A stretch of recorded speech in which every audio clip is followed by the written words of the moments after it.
Today is an important step on the reopening of New South Wales to the rest of the world. Our roadmap is really driven by the fantastic vaccination take-up rate by New South Wales citizens. And because of that, today we're able to announce the next step on that reopening strategy. We're going to start at the end of this month a trial that changes the way we do quarantine. It gives us the chance to test 7-day quarantine in the home. We're going to conduct this trial with approximately 175 people. They'll be broken across 2 cohorts. We've been working with Qantas aircrew and staff for a number of months now. We're going to include some of those people in this trial to be able to conduct their quarantine at home.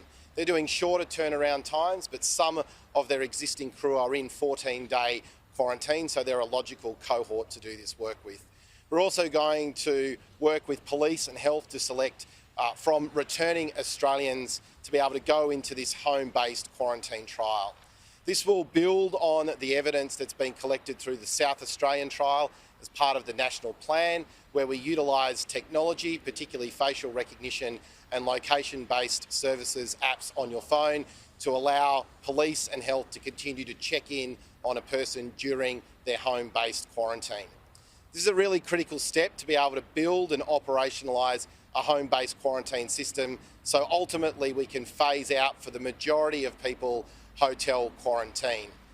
We will always require a quarantine arrangement, particularly as more nations move through the vaccination status and the TGA recognises more vaccines. But until that happens, we do have to have the capacity to have quarantining in one form or another that's not based in the home.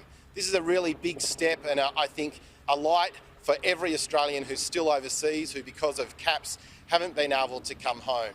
We want to be able to lift those caps. We want to be able to do that as soon as possible, but we want to be able to make sure we do so in a very safe way. This trial will allow us to do that. It will allow us to build the evidence that we need to operationalise and scale up home-based quarantine, and it represents a significant step in the reopening strategy for the New South Wales economy. Premier, how will you choose who goes into this minister? How will you choose who takes part in this program? And will you be prioritising certain groups such as families with young children? So we're going to conduct the trial, excluding the Qantas aircrew, will be about 125 people. They'll be selected by New South Wales Police and New South Wales Health, and we also want to be able to test across different cohorts. So families, singles, older people, younger people, people in different forms of work.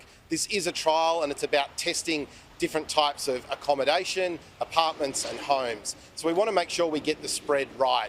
This isn't about prioritising individuals or people who have been overseas. This is about making sure we conduct this trial properly, build that base of evidence so that we can remove our hotel quarantine system for the majority of people who are coming into Australia.